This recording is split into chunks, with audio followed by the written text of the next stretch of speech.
Kambilibe mazuri mate Shimamara tita wangirene Bisobanure Ibyo wankoreye birakomeye Mbese ndi muntu ukingungite Bigetaho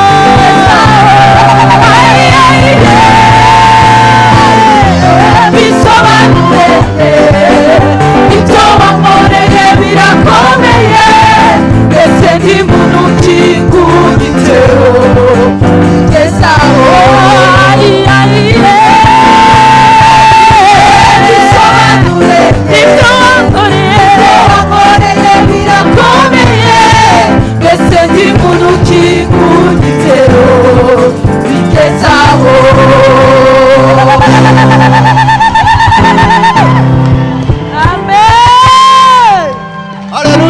Amen. Ndabasabe turashobora kwiririmba atavyuma bihari. Amen. Haleluya. Ai we bisobanure ibyo wankoreye birakomeye mbese ndi muntu ukingungiteho bigezaho we bisobanure ibyo wankoreye birakomeye mbese ndi muntu ukingungiteho bigezaho. Haleluya. Turaguhaye icubahiro mwami Yesu. Ijuru n'isi byuzuye ubwiza bwawe, nta gihwanye nawe. Kugira neza kwawe kuva mu gatondo gushika bukira, ntawo guharura ngo gushobore. Turi hano ngo twibuke kuri Imana igira neza, turi hano ngo twibuke kuri Imana ikomeye, turi hano ngo twibuke kuri Imana idutabara, wadutabaye ibihe byinshi Imana. Turi hano ngo tuzane ibimazi bigukenguruka, turashimye n'akanwa kacu, turashimye amashimwe y'umutima. Wakira ishimwe ngo ntitugire ingene twobisobanura, ariko wakira ishimwe. Izina ryawe rishigwe hejuru Mana. Ako kanya turashaka kwakira ijambo ryawe, ariko dumvise imitima ishima ibyo wakoze. Izina ryawe rihabwa icubahiro. Twese hamwe tuti amena. Haleluya. Haleluya. Hari inkomezi mu kwibuka, hari inkomezi mu kwibuka, hari ingorane mu kwibagira, hari inkomezi mu kwibuka, ariko hari inkomezi mu kwibuka ibyiza atari ukwibuka ibibi. Hari abashakashatsi barondeye basanga mu bwenge bw'umuntu canke muri servo hari ibice bitandukanye. Hari ibice rero bikunda kuba bibika ibibi, ama evenement mabi yaciye mu mutwe wawe. Hari n'ibindi bice bibika ibihe byiza wabayemwo. Basanze igice cyama kirisolicite cyane, cyama kirondegwa cyane, hari yambuta yaje muri ico gice. Ndabafinze n'ikihe gice? Igice kirimo ibintu bibi. Akantu kose bavuga ati arasubiye, bya bindi byasubiye, wahundi yangirira nabi. Ariko igice kirimo ibyiza benshi barakigamitse, baragisinzirije. Ndifuza yuko mu nzu y'Imana twibutsa Imana kugira neza kwayo, twibuka ko Imana igira neza. Nico gituma ino ndirimbo ishobora kukwibutsa ngo ntiwibagire kugira neza kwayo. Haleluya. Kuko ibibi bikunda kuza kutwitangira imbere. Ndashaka ngo tuganire ngo ingaruka zo kwibagira Imana, ingaruka zo kwibagira Imana. Harimo kwibagira, ukwibagira naho ni ingorane ikomeye. Iyo wibagiye Imana naho uja mu kaga. Ndashaka ngo dusome kino gice c'Abikorinto ba mbere, igice c'10, tuza guhera ku murongo wa mbere gushika ku murongo wa 12. Abikorinto ba mbere igice c'10 guhera ku murongo wa mbere gushika ku murongo wa 12. Mugabo kino gice turakigaburamo ibice bitatu. Tukigaburamo ibice bitatu bivanye n'ivyo tugomba kwiga. Igitabo c'Abikorinto Paulo yandikiye Abikorinto ayabandikira nk'abantu b'Imana. yabandikira nk'abantu bamenye Imana, yabandikira nk'abantu bamenye Imana bageze no ku rugezo rwo kuronka ingabire zitandukanye. Muri kino gice cy'Abikorino turabona ababwira n'ingene bakoresha ingabire, bisigura ngo n'abantu bamenye Imana bageze ku rugezo rwo kwikorera. Rero ngaha hari icyo ariko arabibutsa. Ibyo agiye kubibutsa ni ibintu bitugirira ikimazi cyane no mu ishengero rya kino gihe, aho huzuyemo abamenye Imana bageze no ku rugezo rwo kwikorera. Mugabo nibaza ko dukeneye kwibuka ibintu bimwe bimwe. Badusomere kuva ku wa mbere gushika ku wa gatanu, murongo wa mbere gushika ku wa gatanu. Mwumvirize amajambo arimwo. Abikorino ba mbere igice c'10 kuva ku murongo wa mbere gushika ku gatanu. Paulo yandikira Abikorino ni nkuko nuno munsi iri kete ritwerekeye. Mwumvirize. Bene data, singomba ko mutamenya yuko basogokuruza bose bari munsi ya ca gicu, kandi yuko bose baciye hagati muri ca kiyaga cigabanijemwo kabiri. Bose bakabatirizwa kuba abamose muri ico gicu no muri ico kiyaga. Bose bagasangira vya vyo kurya vy'impwemu, bose bagasangira vya vyo kunywa vy'impwemu, kuko banywa ku gitandara c'impwemu cabakurikira. Ico gitandara cari Kristo. Ariko abenshi muri bo Imana ntiyabishimiye, kuko yabahonereje mu bugaragwa. Aha ariko arabibutsa, sinifuza ngo ko mwibagira yuko, sinifuza ko mwibagira ingene Imana yabanye n'abasokuruza, ingene Imana yagendanye na Isirayeli mu bugaragwa. Igihe bava mu gihugu cya Egiputa baja mu gihugu c'isezerano, hari ukungene Imana yabakuye mu gihugu cya Egiputa mu buryo budasanzwe, mu buryo bw'igitangaza, hamifatana nabo urugendo rwategezwe guca mu bugaragwa. Paulo rero ariko aributsa iri shengero ry'Abikorino ingene Imana yabanye nabo. Reka twurabe ibintu bishika bitatu canke bine abibutsa. Ica mbere, abibutsa yuko bagendeye munsi y'igicu. Bagendeye munsi y'igicu. Igihe bari mu bugaragwa ntibari bazi inzira, nta nzira bari bazi, ntibari bigere bayicamwo. Benshi bavukiye mu buja muri Egiputa, ntibari bazi inzira bafata. Ariko Imana yabasezeraniye ko ku murango hazoba hari igicu hejuru kugira ngo kibarongore. Imana iri kwibibutsa ngo nababereye umurongozi, nababereye umurongozi, nagiye imbere mu nzira mutazi, je naberetse inzira aho mutari muzi yo muca, nababereye igicu. Ico bategezwe gukora gusa kwari ukuraba hejuru. Ntibari bakeneye kumenya avenue, ntibari bakeneye kugira map canke busol. No, ico bari bakeneye ni ukuraba hejuru gusa. Uko baraba hejuru, igicu kikaguma hejuru, baguma ngaho. Kimara iminsi 7, kimara iminsi 40, baguma ngaho. Igicu gitanguye kubuja, bace baterura amahema bati ngo tugende, Imana iraturongoye. Imana irabibukije ngo nije nababereye umurongozi mu nzira mutari muzi, je narayebaciriye, nababereye umurongozi mwiza. Ngaha turabona Imana irongora Abisirayeli. Irabibukije kandi ngo nabacishije mu kiyaga, muca hagati mu mazi. Imana iri kwirabibutsa ingene yabakijije ingabo za Farao, aho batabona inzira. Ingabo za Farao zije kubafata. Imbere ni kiyaga, ku mpande zose ni misozi, kandi baje kubica. Imana irabwira Mose ngo ramvura iyo nkoni ndakwereka ico nikorera. Imana ica inzira ahatari inzira, ntivyigeze biboneka kandi bizokwigera bisubira kuboneka. Imana yacu ishobora gukora ibirengeye n'ivyo abana b'abantu biyumvira. Hari ivyo wiyumvira, hari aho ugeza, ariko Imana yacu ihera aho nyene ugeza ikakwereka ko ikora ibihambaye. ibabwira ngo nabacishije muri ico kiyaga. Urabona baca mu kiyaga cumye, amazi ababera nk'inkingi. Ingabo za Farawo zigomba kwinjira, zihwerayo zipfirayo zose. Ngaho Imana iri kwirabibutsa ngo ni jewe mukiza wanyu.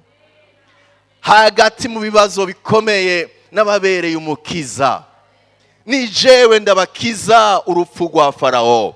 Ni jewe ndabacira inzira ahantu bitaboneka ko hari uwo haca. Icya gatatu ababwiye ngo nabagaburiye ibyo kurya by'impwemu, nabahaye ibyo kurya by'impwemu. Iryo naryo ryari ijambo ry'Imana. Nababwiye amabwirizwa yanje, nababwiye umutima wanje, nabahaye ibyo kurya by'impwemu. Ariko kandi yarabahaye na manu. Manu ryasigura ngo ico ni giki. Manu ryasigura ngo ico ni giki. Ntibari bwigere bamenya ico kintu ico ari cyo. Ariko Imana yababwiye ati bama mutore, mwame mutore uko bukeye uko bwije, mwame mufungura. Wibagiye gutora manu ya cibora, no kuvuga ngo ntiwaraza. Hariho manu yo ku munsi. Imana iri kwirabibutsa ngo narinda bitwararitse yuko mutarara muriko muriyumvira ngo mbega bizogenda gute. Jewe ni jewe provision yanyu, ni jewe ndabaha, ni jewe ndabagaburira, ni je ndabitwararitse. Nabahaye ivy'impwemu ariko kandi nabahaye n'ivy'umubiri.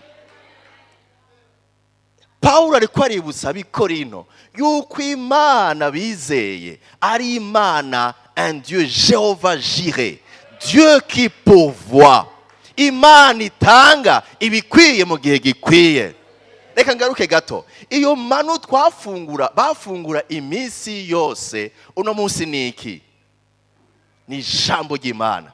Nico gituma ijambo ry'Imana rirahari ryawe buri munsi.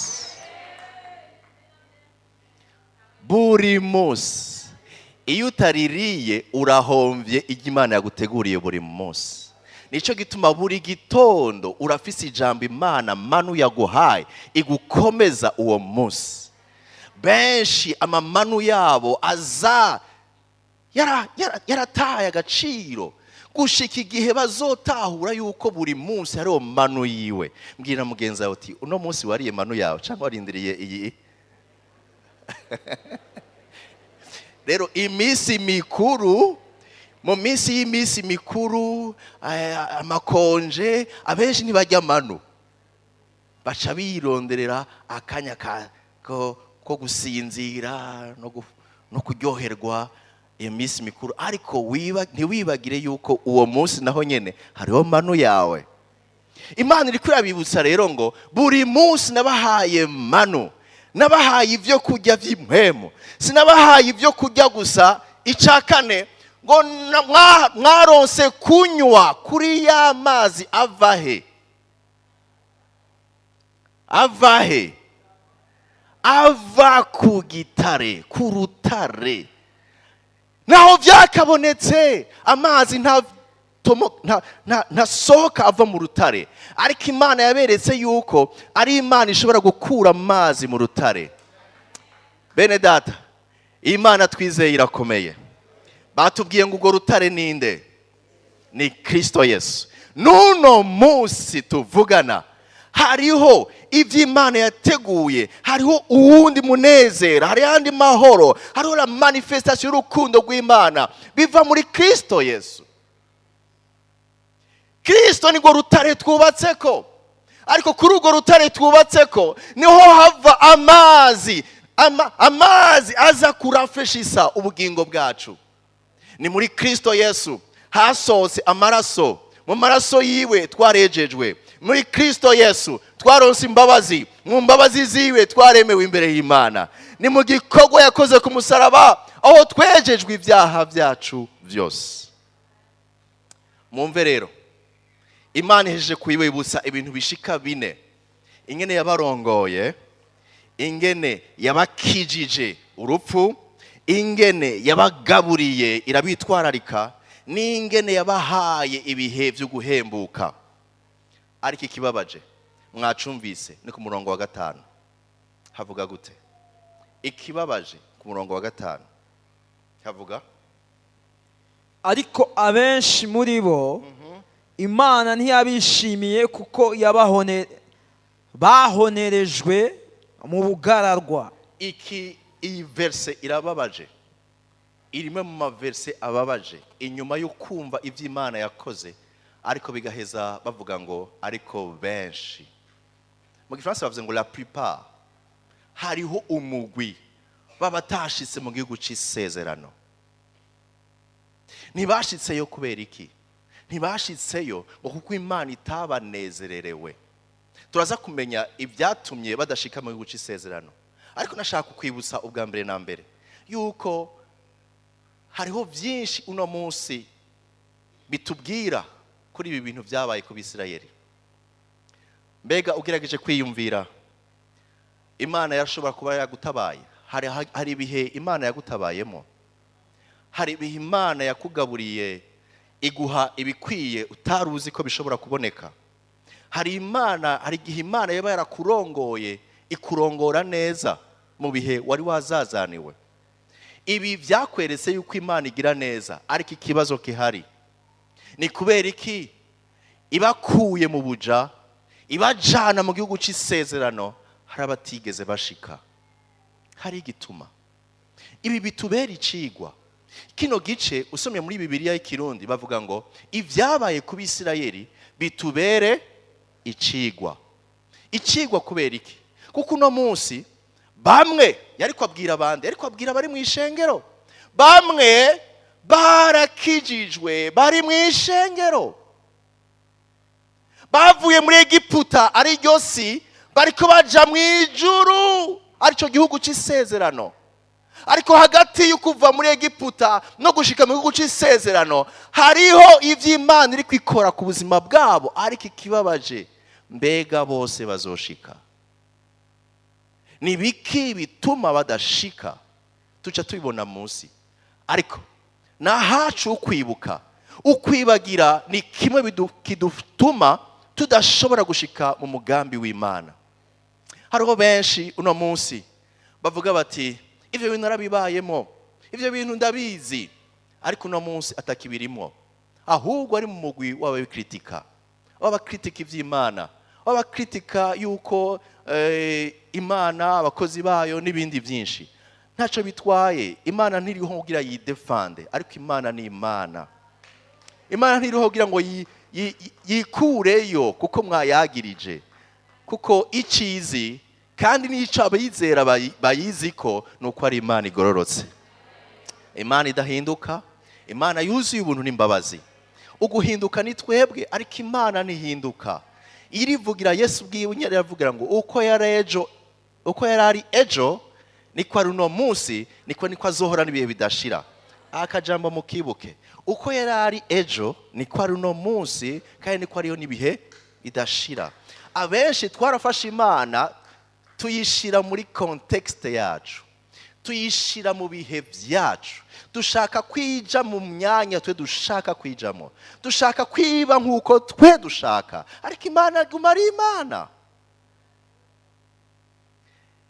Mwo kwibaza ikibazo, kubera ko Imana mu isezerano rya kera yari ikaze cyane, ariko uno munsi womenga ni Imana idakaze. Mbega yo barahindutse? Ntiyahindutse.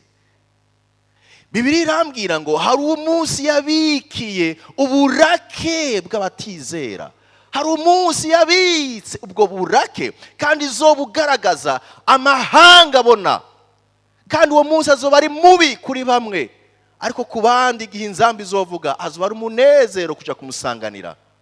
Ndabivuga ndabisubiramo, Imana yacu ntiyahindutse. Uko yari ejo niko iri no munsi, niko izohora n'ibihe bidashira. Nimba ari Imana igororotse, nuno munsi iracashira imbere ukugororoka kwacu, yifuza ko tugendera mu kugororoka. Umviriza rero ivyo yabahoye, ndabivuga mu bice bishika 4. Hari ibintu yabahoye byatumye badashika mu gihugu cy'isezerano, byatumye benshi bapfira mu bugaragwa, naho yari yaraberetse agakiza kayo.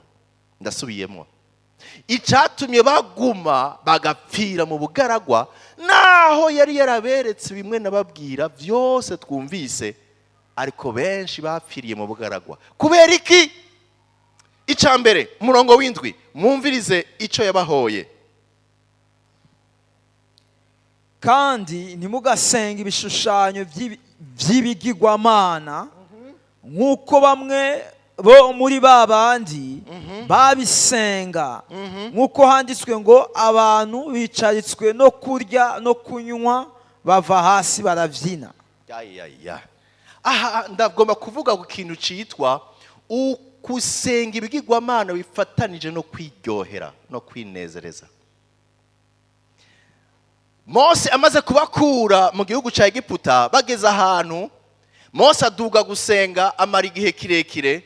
Abari basigaye hasi nabo Mose ari ku musozi baregera Aroni baramubwira bati, erega yadutaye, yaduhevye, reka twironderere Imana yacu. Mumvirize neza ahantu, reka twironderere Imana yacu, iyo Mana tuyigire Imana yacu. Iyumvire, umuntu aragira Imana. Reka twironderere Imana, tuyigire Imana, tuyitirire ko ariyo yadukuye muri Egiputa, hanyuma aba ariyo dusenga. Mose iyo ariko arasenga, ariko abonana n'Imana, ariko hasi abantu batanguye kwironderera ibigirwamana. Bibiliya yatubwiye ngo bamaze kugishinga icyo kigirwamana, ngo barahaguruka baratamba za ntambo zimwe z'ibitera soni. Baratamba, baranywa, barinezereza, bambara ubusa, bararyoherwa, bati niyo Mana, kuko ubu turayibona, niyi nitwe tuyigize Imana. Ntibikunda ko umuntu agira Imana, ahubwo umuntu Imana yaramuremye, Imana iriho. Icyabaye nuko Mose yamanutse, kandi abamaze kuja muri iyo nzira nabo nyene barahonye, bari mu mugwi w'abatashitse mu gihugu cy'isezerano. Ibi nibitwereka yuko hari iminezero yacu abantu dushaka kubamwo, ariko byaduhindukiye ikigirwamana mu gihe cya nyuma. Le fanatisme religieux, ugufanatiza. Abenshi mu mashengero ntidusigaye turi abakristo, ahubwo turi abafana ba Kristo. Iyo hari ikigoranye mu byo wari uzi ko Kristo aza gukora, abafana bagira iki? Umufana agira iki? Umufana anezerwa niyo winjije. Iyo ukinye nabi, mpora mbona hari n'abarashe aba entraîneur babo kubera iki? Ngo babakinishije nabi. Umufana arava muri equipe akaja mu yindi. Kristo ntiyaduhamagaye ngo tuba abafana biwe, yaduhamagaye ngo tuba abigishwa biwe. Umwigishwa asa n'uwamwigishije, asa nawe. Rero vyaryoha bitaryoha, nabura naronka, ntegerezwa kuguma nizera uwo Kristo, kuko sinamukurikiye nk'umufana. Mbariza mugenzi wawe uti, uko fana au uko disciple? Uko fana au uko disciple? Birashoboka yuko twujuje abafana. Inaco gituma abafana iyo batashe bategerezwa kugwana.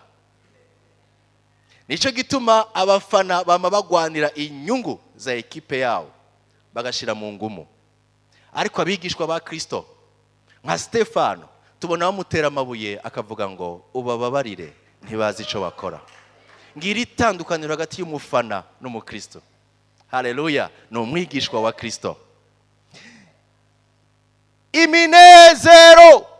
Iminezero y'igihe cyanyuma twayihinduye ikigirwamana cacu, twumva ko tunezerewe kurusha ibindi byose. Hari abantu bavuga ngo jewe ngo wombuza iki, cya kindi kimunezera, wombuza iki, twofuma dutandukana, twofuma twankana, aho kumbuza yuko niryohera, nsambuka.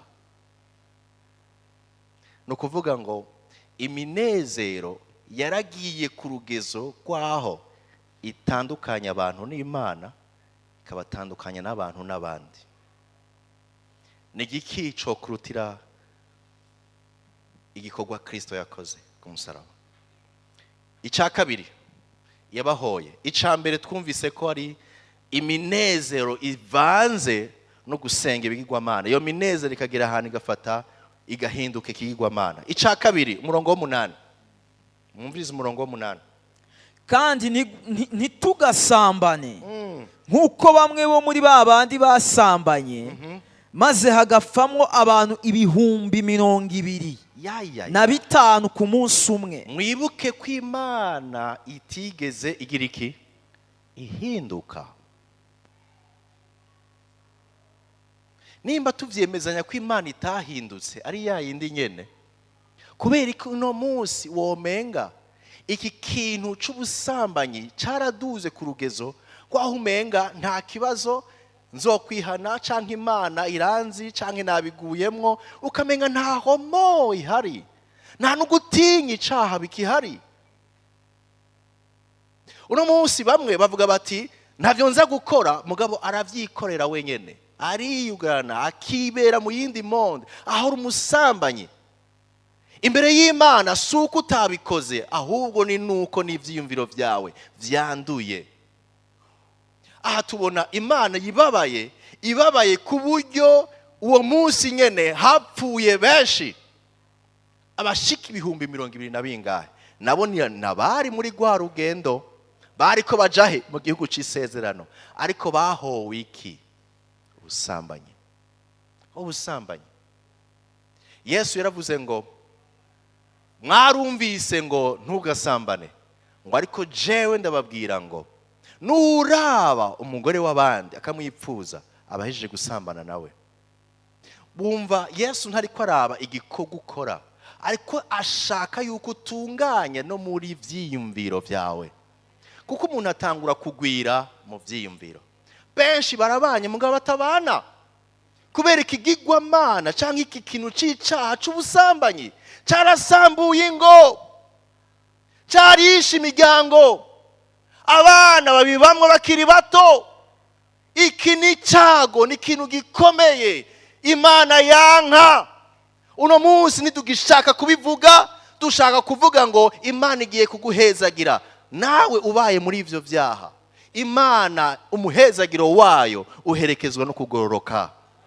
Uba mwiza iyo hari mu kugororoka. Ugutinya Imana iyo biherekejwe no guhezagirwa, nivyo biguhezagira, niko biguha umugisha. Ariko gukora ivyaha hanyuma ukitega kugira neza kw'Imana ni nko kurondera ikintu n'igihushanye caco. Nibikunda vyo kumarira iki ko wunguka ivy'isi vyose?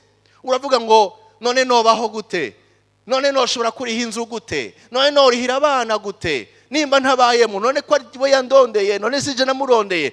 Ibuka ivy'Imana yakoze.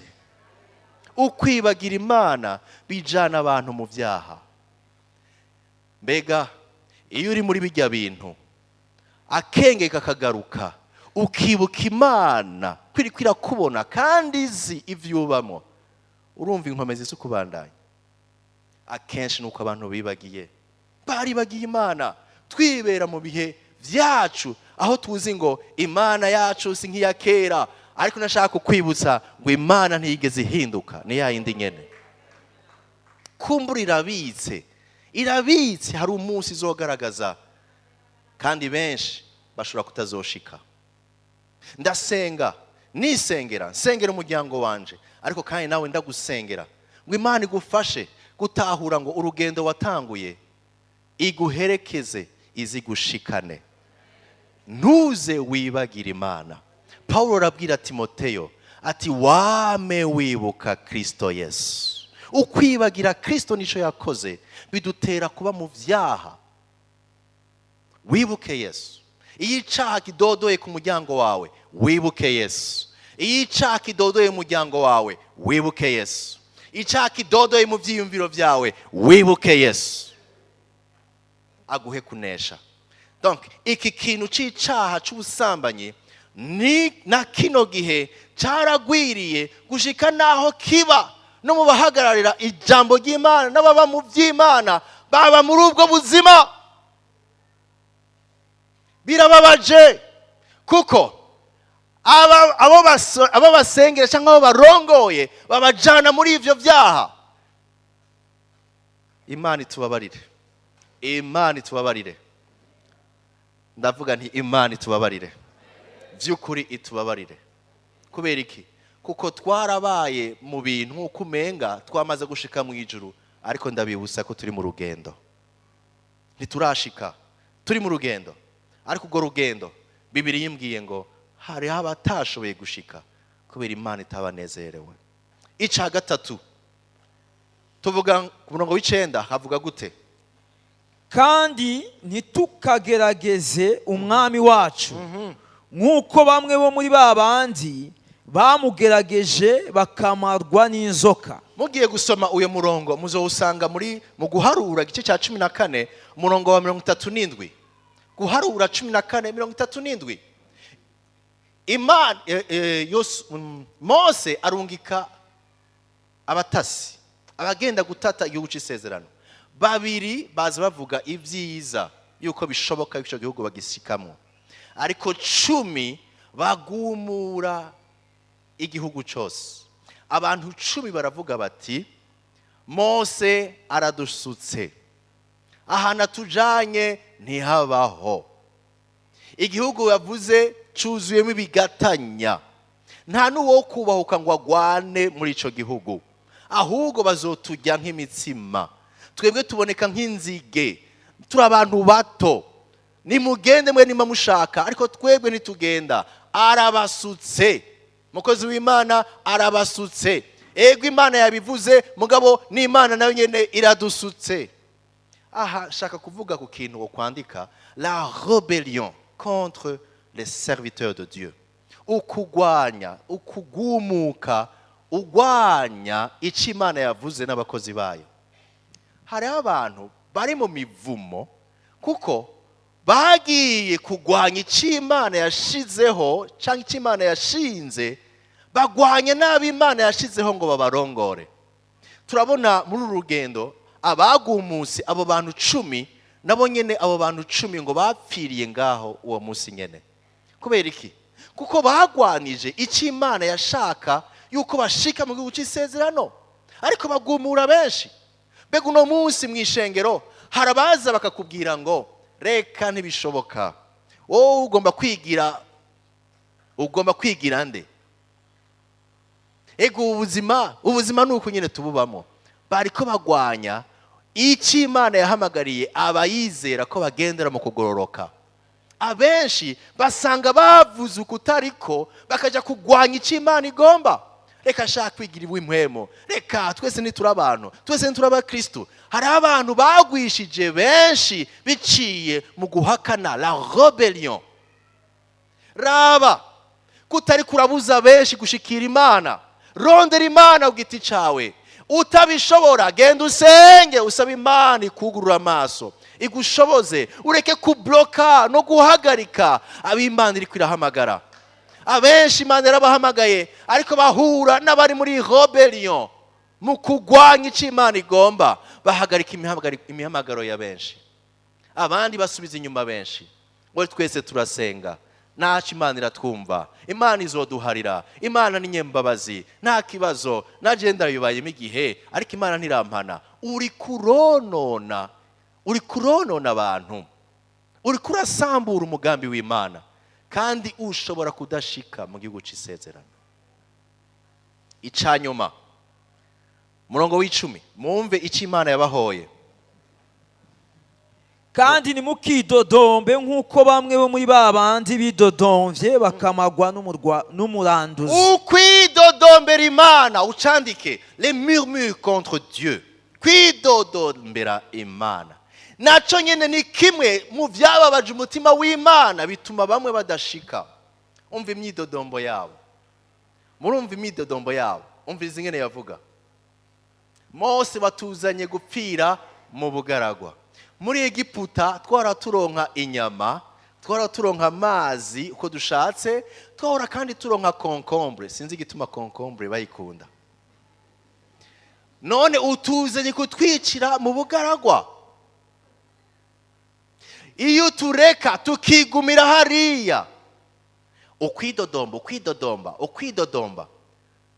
Bene data,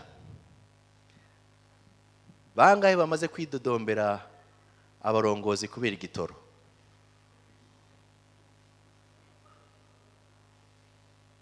uwo hagushira vyogenda gute? Uwo gushira muri buryo bushiranganje vyogenda gute? Turabe ntitwonone akanwa kacu mu gukora ibidakwiye. Mbega Imana aho ishatse ntiyovyugara nyene kugira ngo itwigishe? Mbega nta somo dushobora gukura mu bihe bigoye dushobora gucamo? Ariko unesha nubicamwo atanduje akanwa kiwe. Les murmures. Hari abageze ku rugezo rwaho bidodomba bakipfuza ahubwo gusubira muri Egiputa. Bamwe bavuga ngo nkiri mu isi sinabura ibihumbi 10 mu mufuko, ariko no munsi ndamara n'imisi 5 6 ntabonye n'igihumbi. Imana ishimwe ko imara utaronse igihumbi. Ntiyari raison yo kwidodomba. Abandi baravuga ngo kera nahora mbona abantu bankunda bakandondera, mugabo bamaze kumva ko ninje mu vy'agakiza nta muhungu akinkwirikira. Imana ishimwe ko atawugikwirikira. Uri kuregreta yuko hari abantu banezerwa igihe bumva yuko hari abantu bariko barasedwiza. Ntambuse nabi, ntavyo nzi ngene batambuka. Akaryoherwa ariko arondera gusedwiza abantu. Iyo ataronse umukurikira akumva yananiwe.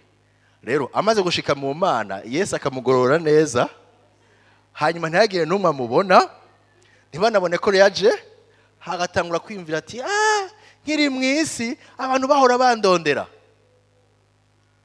None ushaka gusubirayo? Ikibazo kihari nibaza gutamenye Imana.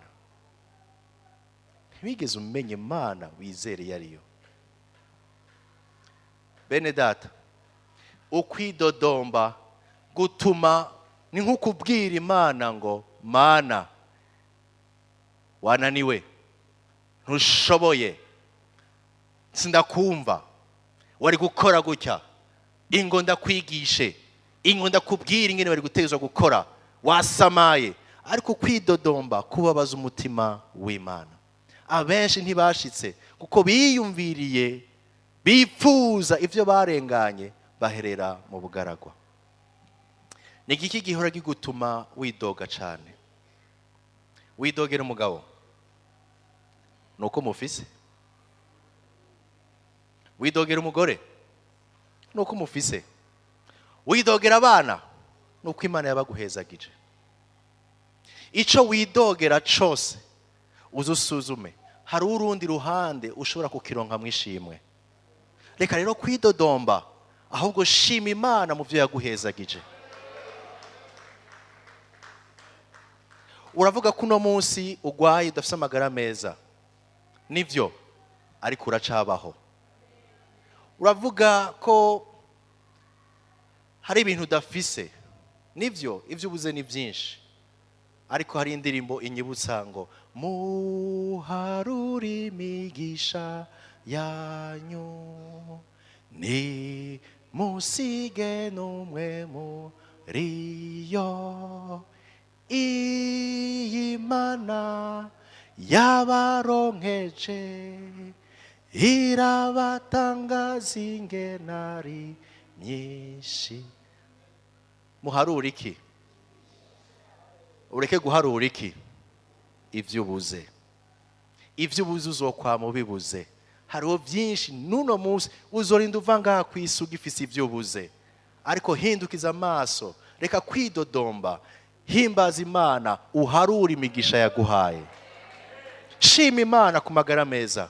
Shima Imana ko ushobora gutambuka. Shima Imana ko ufise n'ikirenge cyo gushiramo ikirato. Shima Imana ko ufise amaso abona. Shima Imana ko ushobora guhema, impwemu zawe zihema, amapumo yawe ahema. Hari uno munsi bari suzo oxygen. Shima Imana, ibuka kugira neza kw'Imana, ukwidodomba kube kure, ariko uduze ishimwe. Nuhere mu bugaragwa, ariko amashimwe agusunike kubona Imana agushikane mu gihugu c'isezerano. Nagoma ndangirize kuri 20 imeze nka conclusion. Mwumvirize umurongo wa gatandatu hamwe n'umurongo w'icumi, muyumvirize. Uwa gatandatu ni central, niwo murongo rufatiro wa kino gisomwa. Umurongo wa gatandatu uvuga ngo ariko ivyo vyatubereye akarorero kugira ngo ntitwifuze ibibi nk'uko babandi bavyifuje. Ibi twumvise vyatubereye akarorero kugira ngo natwe nitubibemwo, ngo duhave duhona nk'uko bamwe bahonye. 11 basubiramo cyo kimwe bavuga ngo ariko ivyo vyababayeko kugira ngo bitubere akarorero, basubiyemo ngo bitubere akarorero, kandi vyandikiwe kuduhanura twebwe abashikwako n'amaherezo y'ibihe. Vyaduhaye kuduhanura, nous avertir, twebwe turiko turashikwako n'iherezo ry'ibihe. Murongo wa 12 niyo conclusion yanje. Nuko rero wiyumvira ko ahagaze niyiyubare ntagwe. Nuko rero uwiyumvira ko ahagaze niyiyubare kugira ngo ntagwe. Satani ntaza kugutera akubwiye ngo ndaje. Satani n'umunyamayeri agutera mu ivyiyumviro, ivyiyumviro byo guhakana Imana, ivyiyumviro byo kwidogera Imana, ivyiyumviro byo kwidogera no kugwanya abakozi b'Imana n'Imana ikivuga. Aguteramo ubushakanye n'ubusambanyi kugira ngo agushire hasi, ntubone gushika mu isezerano ryawe. Nuko rero wibaza ko ahagaze niyiyubare kugira ngo ntagwe. Turagomba gusenga.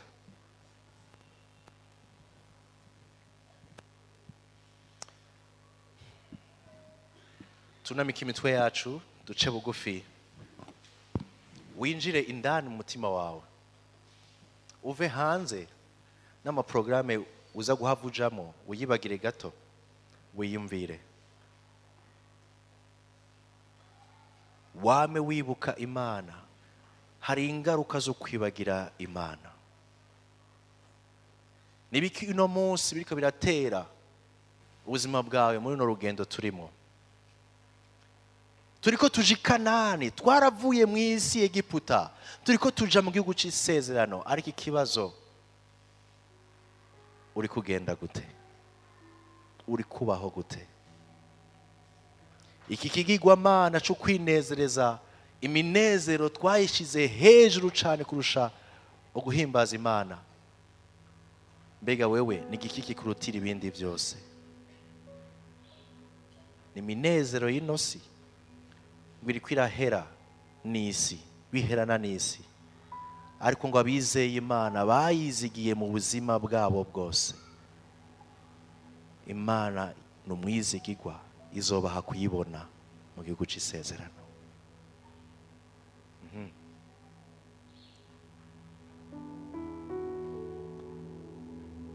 Ndasaba ngo Imana ikugurura amaso, kore ku mutima wawe, ikuganirize. Ni hehe ukeneye kugira ico ubwiye Imana? Birashoboka ko wumva ko uhagaze. Saba Imana wiguhe kwiyubara. Birashoboka ko waguye, ariko Imana yarungise rino jambo kugira ngo usubire uvyuke. Menya aho wagwiriye, menya aho vyakunaniriye, wihane maze uhaguruke, kuko Imana iguhamagarira ibihe vyiza byo kuba mu gihugu c'isezerano. Wagwiriye he? Wananiriwe he?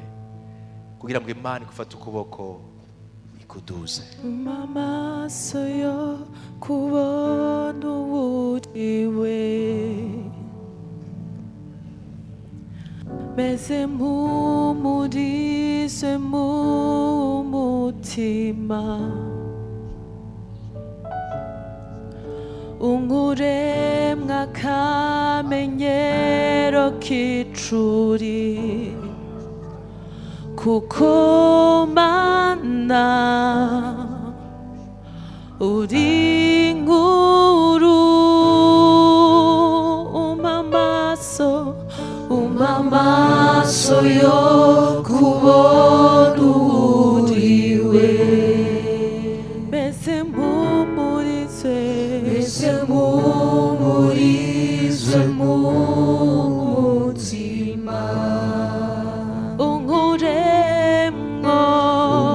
Unguremwa kamenyero k'icuri kuko mana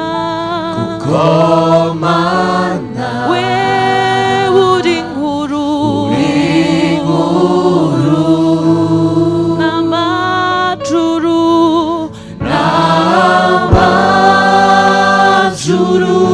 niyo Haleluya. icuri urahambaye nibaza ko nkuzi nasanzure ico nibwira kuko mana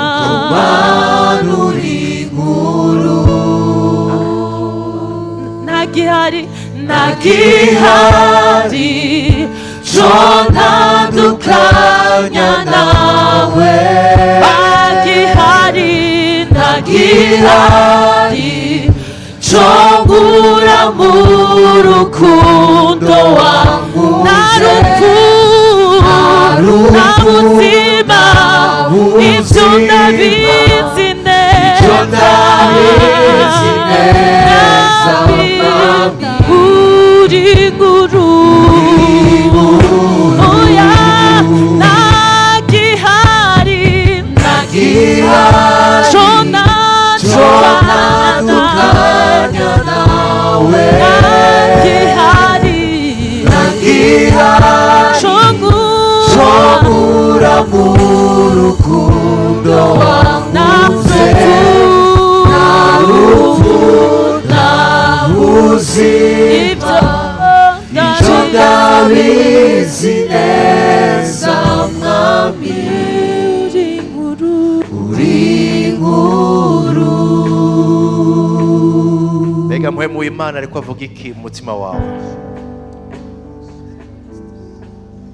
Muri uru rugendo urimwo nivyo uraca mu bugaragwa, ariko Imana ntiyipfuza kuhereza urugendo mu bugaragwa, yipfuza kuyizere, igufata ukuboko, ikujane gushika mu gihugu c'isezerano. Ibihe byacu byo kurangiza urugendo nta ubizi, umwe wese arangiriza aho Imana imuhamagariye, ariko ikibazo wifata gute mu bihe by'ubugaragwa ucamo? Mbega winjira mu minezero, winjira mu bushakanye no mu busambanyi, uridoga ukidodomba, ugwanya Imana n'umugambi wayo, canke wizera Imana no mu bihe bigoye? Nashaka ngo dusenga Imana, ndafashanya gusenga nawe, ariko gira ico ubwiye umutima, kivuye mu mutima ubwiye Imana, uyereke umutima wawe, hamugira ico uyibwiye. Reka nsenge. Mwami Imana, muremyi w'ijuru n'isi, ngo ibyababaye ko wabitubwiye ngo bitubere akarorero, bitwigishe ko nawe waraduhamagaye, wipfuza ko dushika mu gihugu c'isezerano. Ndasaba ngo ufashe imitima yacu, ndasengeye wowe wese Mana waganiriye nawe, uhereye kuri jewe nyene ubwanje ndisengera kuko wanganirije, nongera nsengera Mana umwe wese ari hano, kuko nzi neza ko mpwemu wawe azi kudoma aho bigenda bitunanirira. Turasavye imbabazi ku kwidodomba kwacu, turasavye imbabazi kuko nonekana mu vyiyumviro vyacu, turasavye imbabazi ku guhakana ubugombe bwawe kandi tuzi neza ubwo ari bwo, turasavye imbabazi mu minezero twahinduye ibigirwamana, turasavye imbabazi Mana, twongera dusaba ngo ubuntu bwawe, inkomezi zawe bidushoboze guhagarara neza mu byo tugomba ko raya bosa. Turakeneye wewe Mana, turakeneye wewe Mana, turakeneye wewe. Umva isengesho ry'umuntu wese mu bagutaka, abaguye Mana, ngabo barateza ukuboko ngo bahagurutse, ubakomeze, uhe gushinga imizi muri wewe, bahinduke abashingira intahe izina ryawe, no mu bihe by'ubugaragwa bahimbaza izina ryawe. Urakoze kuri Imana itugirira neza, urakoze ko wakiriye imbabazi n'ubuntu, kubw'imbabazi n'ubuntu wakiriye isaba imbabazi ryacu no kwihana kwacu. Izina ryawe rihabwa icubahiro, imitima yacu ikomerezwe muri wewe ubu n'ibihe bidashira, mu izina rya Yesu dusenze, amen. Haleluya. Iri kete ryandikiwe abafashe urugendo, ryandikiwe abizera, ariko kandi abizera nibo bafise gushika mu gihugu c'isezerano. Abizera ni bande? Nabahaye ubugingo bwabo Kristo Yesu, nabahisemo kumwizera, bihana ibyaha, baha ubugingo bwabo Kristo Yesu. Birashoboka ko umutima umaze igihe ukubwira yuko ukeneye agakiza, ukeneye gukizwa. Nivyo ni mpwemu w'Imana yabikubwiye, kuko inzira y'ubugingo budashira ni ukwizera Yesu, ni ukwihana ukizera Yesu akaguha ubugingo budashira. Reka duhaguruke dusenga Imana.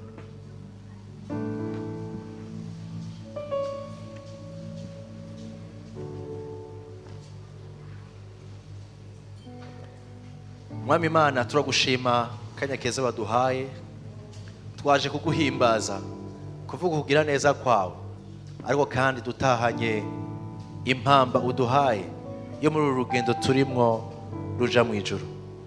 Udushoboze kuguhimbara, natwe tuze dushike, uduhe kwiyubara ngo ntitugwe, ariko dushishikare kukwizera no kukwibuka mu ntambuko zacu. Ndahezagiye uwo wese yumvise rino jambo, rimubera umugisha, rimubera impamba idasanzwe mu rugendo turimo. Uhezagire inondwi tugiye gutangura, uduhe kuzuza amashime mu kanwa kacu kurusha imyidogo n'imyidodombo. Izina ryawe rihabwa icubahiro, mu izina rya Yesu dusenze, amen. Amen. Ababatijwe mazi menshi musigare dusangire ingaburo yera.